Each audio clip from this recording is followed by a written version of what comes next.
5, 4, 3, 2, 1. Welcome everybody, my name is Mr. Llama, and today I am bringing you a TVP. This is going to be between MillForGG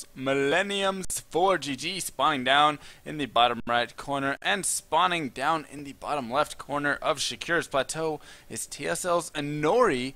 And I just casted recently a game of forgg versus TSL Polt, and Polt and Inori were actually friends or buddies all the way since elementary school through high school, and then that was a big decision for why Inori actually did join Team TSL, Team SCV Life. So, TVP, I am excited to see what exactly we do have in store, and something that I've kind of been considering or debating in the past, I don't know, few weeks and stuff, something that I've just kind of kept in the back of my mind, was a quote from a friend actually, who was talking about casting. He was talking about how casting is, he took it to a lot deeper level, I suppose you could say, talking about telling a story with it, really, and really how each unique game is a story of its own and stuff. And just, it was really cool to kind of see, or hear his perspective on it and stuff, saying, we really can bring each unique story. It's not just going to be a general cast of a game, right? But it's this battle, these two players who start from basically nothing and build their way up. And not just that, but they have past, they have histories, they have tournaments they've played. I mean, forgg has had a ton of success as of recent, and he's just been a great player in the late, and just kind of, tracking players throughout that and stuff. And I honestly feel like as casters, we need to do more to really kind of bring out the beauty of StarCraft 2, bring out the amazing moves and things that they do. Little things like this, like dropping the supply depot. You know what? This right here is just going to block Inori from being able to get in to the base, so he can't see any scouting in case, maybe there's something going on. And he didn't send out an early probe, right? So that's not even going to matter, but there's just little things that are just really, really cool to see. Really, really tight timings, great micro, great things like that.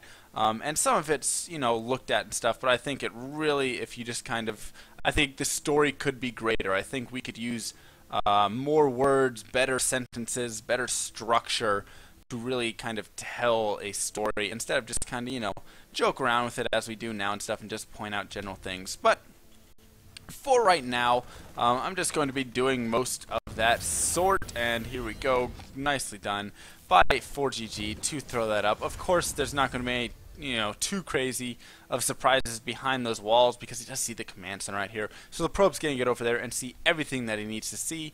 But forgg able to get a free probe kill out of that, and you know what, just in case he was grabbing some quick gas immediately off that, Inori may have been able to see that. Had he gotten his probe in, maybe there was a couple gas going down, he could have been going for cloaked banshees behind this expand, and he would have been able to note exactly what was happening. But rather, forgg keeps him out, and Inori is simply going to take his quick map control right here, and on the other hand, this SCV is going to run away. How much did he see? Looks like he got in just to see one gate, but he did not see that there was a 4 gate. However, he did note only one gas was mining. He did not see a additional pylon. In fact, there's only 2 pylons, yes, so the 3rd pylon is going down at the front of the ramp. Generally, you'll see this more of a proxy pylon somewhere over here, something like that, up here.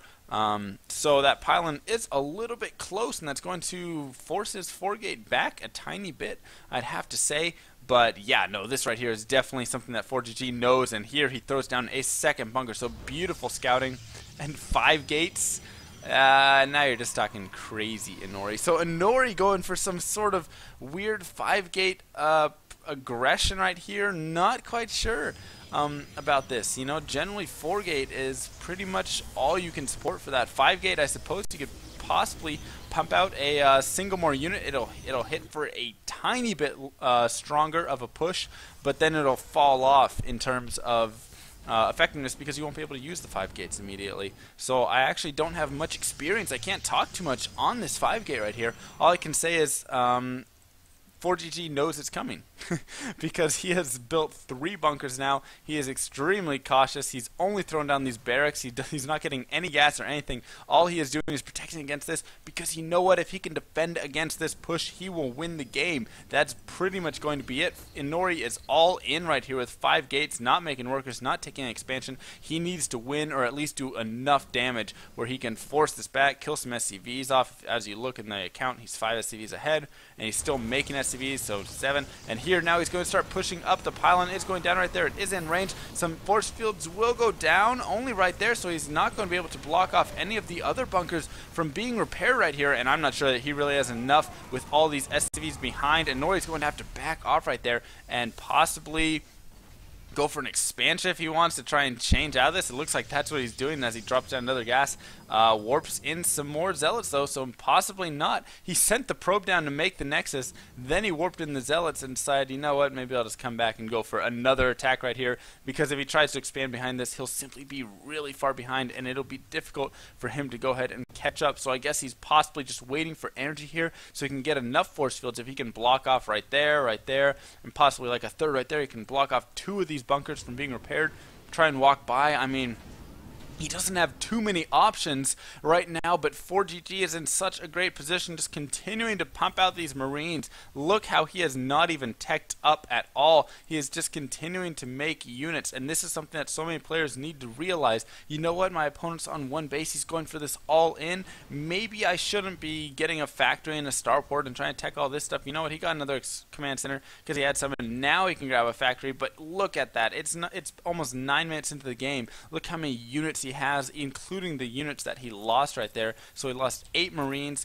and he still has 12 plus the 12 in there, 24 Marines out on the map before he even really is considering getting a factory and teching up. So just playing beautifully at this point, and Inori is going for his all in as he really can right here, loading up on the unit count, hoping that forgg has kind of gotten sloppy. And as you can see, he does have the refineries going here. He's throwing down the factory, he's throwing down the 3rd base, he's throwing down tech labs, getting upgrades, and he's not making units at this time. So it's very possible that Inori could catch his opponent off guard. Has this been scanned recently? I do not know, but I do know that Inori is going to start pushing up here, and forgg is going to have a solid defense. Guardian shield goes down. He's going to be able to force field off the backs here of these bunkers before the SCVs can repair. There they do go down. So 1 bunker goes down, a second one's going to go down here in the bottom left, and the 3rd one is getting repaired. Will it fall with another force field? It will. And does forgg have enough to hold this? It looks like he just might, as the SCVs and Marines and Marauders are just too much for Inori to really deal with. He's going to continue warping in some zealots, trying to do as much damage as he can. He has a lot of stalkers there in the back, picking off a lot of SCVs additionally, but he is falling so low in supply. forgg has already doubled the supply right here. He's going to be picking off this pylon. Some sentries warping in, actually.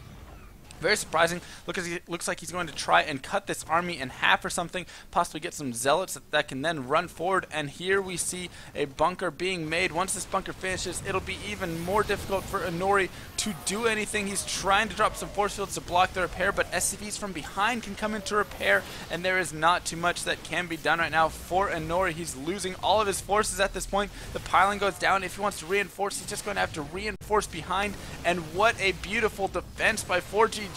And that is going to be it, as Inori GG's out of the game, and Millennium's forgg takes the win with beautiful reaction, beautiful production, not taking up too quickly, getting the bunkers down, really just building up his force while maintaining that macro lead over his opponent until Inori, who attempted a great push right there. He came in, he was able to force field off all those bunkers, able to take all 3 of them down, but then the Marauder Marine count behind with the SCVs pooled was just too much, and he couldn't quite handle it. So GG, my name is MrLlama. I hope you guys enjoyed this cast, and I will see you guys next time.